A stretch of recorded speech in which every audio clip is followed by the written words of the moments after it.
Hello বন্ধুরা, কেমন আছো তোমরা? আশা করছি তোমরা সবাই ভালো আছো। আমিও ভীষণ ভালো আছি।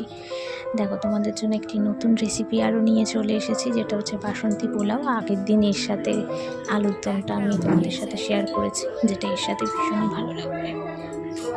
তো ফার্স্টে দেখো, আমি কড়াই বসিয়ে নিয়েছি, তাতে 2 চামচ মতন সাদা তেল দিয়ে দিয়েছি, আর একটু ঘি দিয়ে দিয়েছি। 1.5 চামচ মতো ঘি দিলাম। দিয়ে ঘিটা একটু মেল্ট হওয়ার পরে আমি বাসন্তী পোলাও যেটা দিয়ে করছি সেটা হচ্ছে দিয়ে তোমার গোবিন্দভোগ চালটা আমি ধুয়ে ভালো করে জল ঝরিয়ে নিয়েছি বেশ কিছুক্ষণ রেখে। তো এখানে আমার চালের পরিমাণটা আছে 2.5 কাপ মতন চালের পরিমাণ রয়েছে। সেই তোমার যতটা চাল নেবে ঠিক তার ডবল কিন্তু জল নেবে। আমি এই রেশিওটা বলে দেবো। হ্যাঁ, এখন বলতেই পারো যে চালের মধ্যে বাকি জিনিসগুলো এখন কেন মেশাইনি আমি আগে। আসলে একটা পাত্রের মধ্যে যখন ওটা মিক্স করি না, তখন দেখবে পাত্রের মধ্যে ঘি বা চাল ওগুলো সব লেগে থাকে, সেভাবে ওরকম ভালোভাবে ক্লিন করা যায় না। তার জন্য আমি কড়াইতে একদম ডাইরেক্ট দিয়ে সব কিছু একসাথে দিয়ে ঝটপট আমি রান্নাটা করে ফেলবো। দেখো, একটু কালারের জন্য আমি হলুদ গুঁড়ো দিয়ে দিলাম।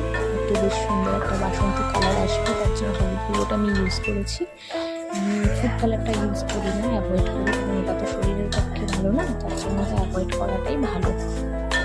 এবারে দেখো, চালটা আমি ভালো করে ভেজে নিচ্ছি, উল্টে পাল্টে ভালো করে তোমরা ভেজে নেবে, যাতে কোনোরকমভাবে চালটা লেগে না যায় বা চালটা কালো হয়ে না যায়। অনবরত কিন্তু চালটা নাড়তে থাকতে হবে। আর সুস্বাদু সুন্দর ঝুরঝুরে পোলাওয়ের জন্য কিন্তু বেসিক কিছু টিপস আছে, এগুলো তোমরা ফলো রাখবে।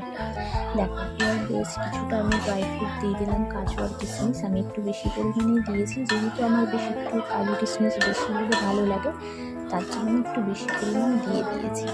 দিয়ে বেশি এটাকে আমি ভালো করে মিক্স করছি। মিক্স করে কাজু কিশমিশটাও আমি আলাদা করে ভাজিনি, এর সাথে একসাথে আমি ভেজে নিচ্ছি।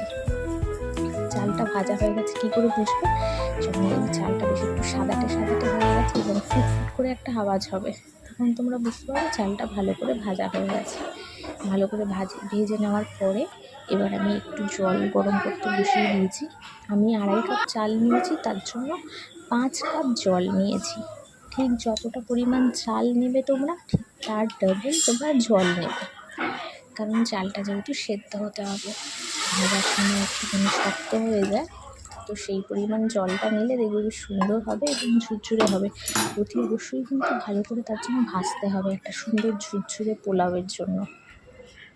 জলটা দিয়ে দিলাম, গরম করা জলটা। দেখো, এবার আমাদের বেশিক্ষণ লাগবে না, জলদি হয়ে যাবে, যেহেতু জলটা গরম করা।